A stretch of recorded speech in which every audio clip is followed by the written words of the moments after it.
Welcome back, friends of the homestead. Hope you guys are doing all right. I wanted to kind of revisit the Alpha tent today.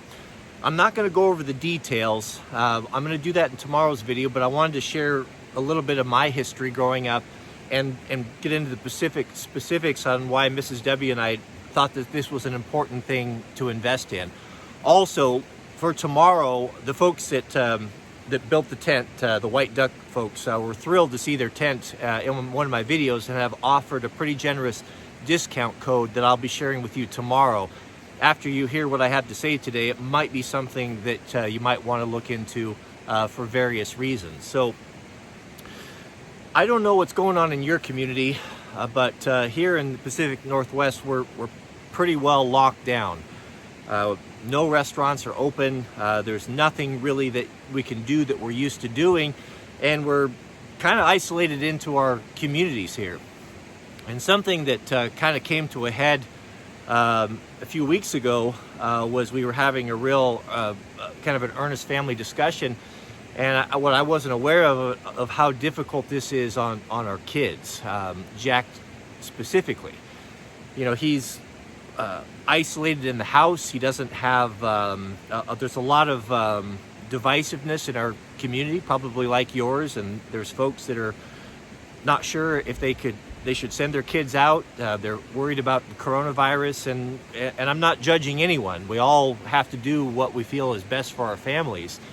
And so what I found out, or what Mrs. W and I found out with Jack, was he was feeling pretty lonely, pretty isolated, and that was something that I kind of took for granted. You know, we can kind of really get consumed with our own needs and our own desires and lose sight of what's going on with our kids. I'll back up a little bit. When I was a boy, how I was raised in a really close-knit Christian church. We, for right or wrong, you know, I see it differently now that I get older, but it was, some people might even call it a Christian cult. You know, I don't know if I want to go there, but it does kind of, it could be referred to that way. But one of the benefits of that, one of the great things about it was how that support structure that we had. It was a massive church, thousands of people, tons and tons of kids, and we kind of kept within ourselves. We only associated with one another. Think of the Amish, but in modern times with modern jobs and modern conveniences, without you know, the old-fashioned ways, right? So one of the things that we did that was really great was that the church was really good about having a place for the kids to go and always something to do. So this was all the time. This was routine. Friday night, someone hosted what they called the kids. Friday night was usually someone that had property out in the country, would say, okay, the kids are all going to so-and-so's house, and you would show up there at 7 o'clock and there'd be 150, 200 kids there, right? And chaperones with adults, and they would organize games and different things, and we always had something to do and always had that to look forward to. And we did that twice a week. There was 3 times a week. There was Thursday nights we would meet, there was Friday nights that would meet, and there were Sunday nights that we would meet. And the Sunday nights we would meet for a dance.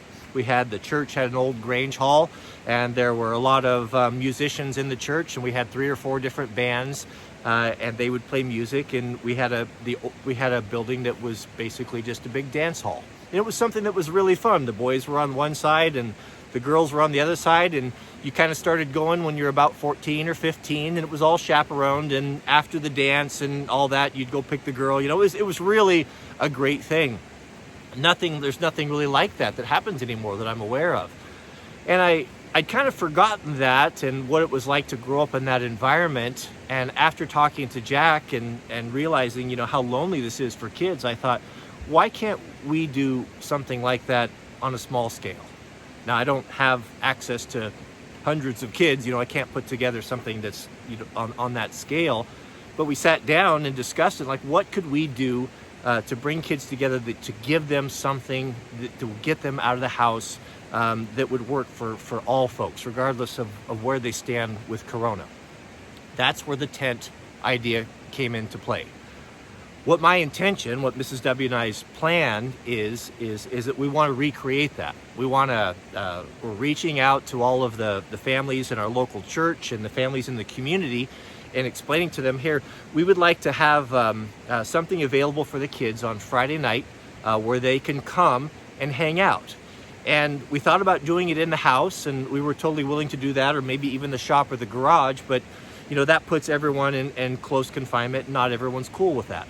So the solution for us was a nice big wall tent down here by the stream, so they could be outside and protected from the weather, so that if someone was not comfortable with being inside, we'll have a nice big bonfire in front over there so you could hang outside and you could do your social distance or whatever you want to do, or you can come into the tent. We'll provide snacks or maybe chili and cornbread or something like that for them, so that they can have something to look forward to and they can get together and they can be in a safe environment, and we'll have chaperones down here and organize things. Maybe even we'll do some music, maybe even bring back the dance. If it's something that's successful and it's something that works out and the community gets behind us, maybe we can even get a bigger tent, right? We're willing to do whatever it takes, because it's important to the kids. I didn't realize until speaking with Jack on how isolated and how lonely he is. And having friends online and Zoom meetings or online gaming, that's fine, but it's just not the same as being together. So that was one of our big motivations for doing this. Not only us, but it will also give an opportunity for the parents to come over. And, it might be kind of like they can come and we can hang out together, and just something to look forward to. So that's why we set this up and what my motivation was behind it. I've been talking about wanting to build the community center, and that's something that we are working on now, but that's a year or two out, right? But we have a need now. So the tent was kind of a catch-all or a solution, an intermediary solution for that. So if you were wondering why. Tomorrow we'll go over the details. I'll go into that and I'll provide that discount code if I didn't say that already. The other thing is that we have a new president, as we know, coming in, and there have been a lot of rumors and speculation that we may be looking at another lockdown, and it could be more severe than the first one.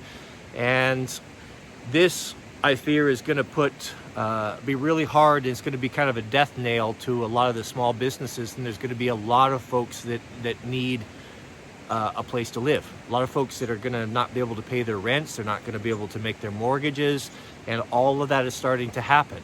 I don't see bailouts coming quick enough. I see folks that are in need. Just looking around in our own community, there's already folks that are under a lot of pressure right now. Mrs. W this year volunteered with a program that the local church set up, where we put up Christmas trees all over the community, and folks would come and that had a need. And it was really heartbreaking when you saw some of those things, that folks were coming in and they were not asking for frivolous items. They were asking for things like car parts to fix a car that they didn't have the money to fix, or money to pay their utility bills because they didn't have a solid income coming in because they'd lost their job because of COVID. And it was really an eye-opener for us, and it really humbled us. And we thought, is this something, or is there anything we can do to help, right? So a tent like this might be an option. It could get to the point, if we're looking at extended lockdowns and a lot of folks that don't have a place to live, this might be an option. As crazy as that sounds, living in a wall tent. And I'll tell you that it's not far-fetched. I'll close with this story, my personal story that I have. So as many of you guys know, my grandparents on my mother's side came from Oklahoma. They were on a self-sufficient homestead my great-great-great-granddad got in the Oklahoma land rush, and they were subsistence farmers. Is that the term for it? Completely independent. Well, this was in the time of the Great Depression, and things were really hard in this country. And he said, they didn't really feel it. They would read the newspapers and hear about the soup lines and the joblessness in the cities and all of the struggles and the trials that folks were having, but it didn't affect them personally so much because they raised their own beef and they grew their own things and they were in a self-sustaining homestead, right? He said that all changed when the Dust Bowl came, when the weather changed, and because of bad farming practices and all of that, they just weren't able to make a living on there just from environmental conditions. So they were really desperate. They couldn't survive there anymore, and they had to leave. We all know the story about all the Okies that packed up everything that they had and headed west because there was a promise of jobs there. A lot of them landed in California because of the agriculture there. There were huge almonds and orchards and agriculture and fruit and vegetables that needed picking, and a lot of them went there and did those jobs. My family in particular, instead of going to California, decided to go to Sun Valley, Idaho. They'd never seen anything. They were Midwest people. They were raised on the plains, and they loaded up everything that they had in a couple vehicles. They had an old Model A and a Model A Ford, I think, and a Model T pickup. And the whole family, kids and all, loaded up with all their possessions and headed west. Granddad told me that the trucks were so heavily laden with their equipment and their possessions that when they were going over the passes and the Rockies, that the boys actually had to go out and help push because the trucks didn't have enough power, or the car, to get up over those passes back in the day. Well, they came down the western slope and landed in Sun Valley, Idaho, and didn't have much. Didn't have any money. All they had was their possessions, and so my family lived in canvas wall tents just like this one for many years. Until the war started and the economy really picked up and there were jobs for the men. So Granddad used to tell me the stories when we would drive hunting about how they just set up in the woods and put their tents up. My granddad bought, of course, the crosscut saw that I've shared with you before, and they converted the old Model T pickup into a sawmill, and the boys went out and with axe and crosscut saw started logging in the forests of Idaho, cutting and selling firewood. And they turned their, I don't remember if it was the Model T pickup or if it was the Model A Ford, jacked it up and put a big leather belt on the wheel and did a homemade sawmill and started cutting lumber. And that's how the boys provided for the family. And the whole while, in that cold Idaho winters in the snow, the family, little kids, women, grandmas, and all lived in those wall tents because that's the only option that they had, and that's how they made a living. Granddad worked in the woods cutting firewood and doing lumber, and then at night he worked as a dishwasher washing dishes in the Sun Valley ski lodge, and that's how they did it. So that was something that was, and he never talked about it like it was a great sacrifice or it was something that was terrible. It was just the way it was, and it was just what they had to do. So am I saying that it's going to get to that? I don't know, but it could possibly do that. And maybe something like this might be necessary for us. It might be necessary for you. Maybe you live in an area that becomes dangerous and you just don't feel like it's safe anymore for your kids, and you want to get out and buy a small piece of property and out in the country or up in north or up in Idaho, but you can't afford to build a full-blown structure or a house. You could get by pretty comfortably with this. And that's kind of what I want to demonstrate by showing you this and with the wood stove and all that. So that's kind of just some of the motivation behind what we were doing. And thing is really, I'm not a seer or any more intelligent, or I don't have any more insight than the next guy. But it's amazing to me how the Lord has been moving me to make decisions, whether that be moving house or particular purchases, that I seem to be getting just before they all disappear. And you might want to think about this. I'll get you that discount code, and you might want to have something like this on hand just for an emergency situation while you can still get them. Because if you are someone who is buys supplies and kind of plugged into that, you probably notice that things are getting more and more scarce and harder to come by. Every day I'm running into it, whether it's auto parts or materials or supplies, or everyone I talk to says, yeah, we're having a heck of a time finding stuff. We can't get this, we can't get that. Things, I don't know what's behind it or why, but the times might be getting tough. So I just kind of wanted to share that with you and revisit this. I know I left you hanging on the tent, and I was going to talk a little bit more about that, but that's kind of our motivation and where we're coming from for this. So tomorrow we'll go all over everything, why I like this tent, what some of the features are, and I think you'll enjoy that. I'm really impressed with it. We had about a foot of snow, and I was watching it as the snow built up on there, and it was amazing how well it weathered that. It's really well put together tent, and I'm excited to share that with you. So that's it. Sorry I don't have much more for you today. I got a little bit late start today. I had all big plans of some content to share with you in the shop, and I've been on the phone all morning with friends and family, and a lot of folks are concerned and looking for answers, and a lot of folks are wanting to talk about yesterday's video and such. So that's it.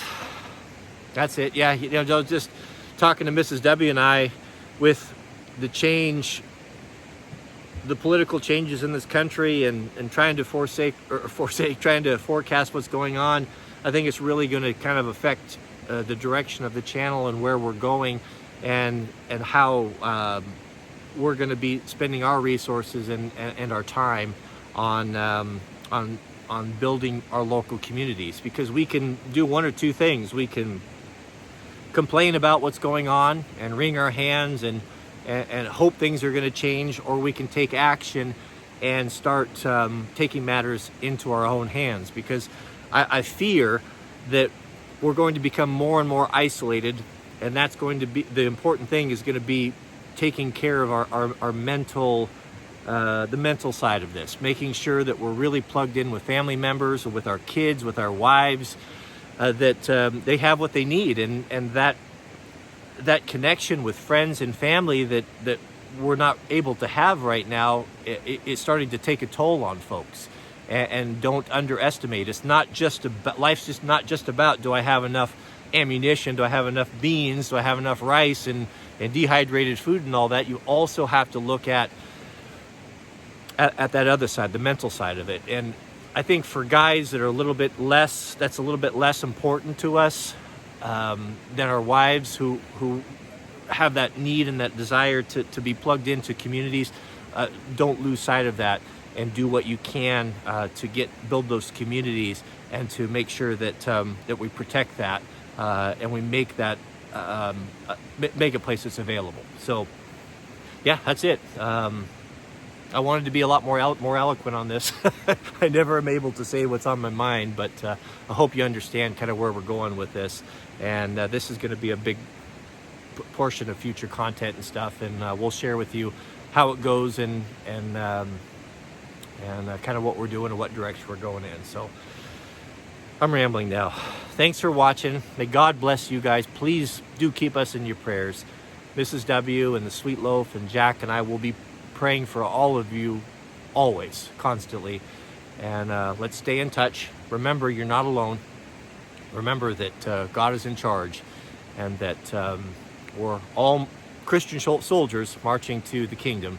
And it's going to be a rough march.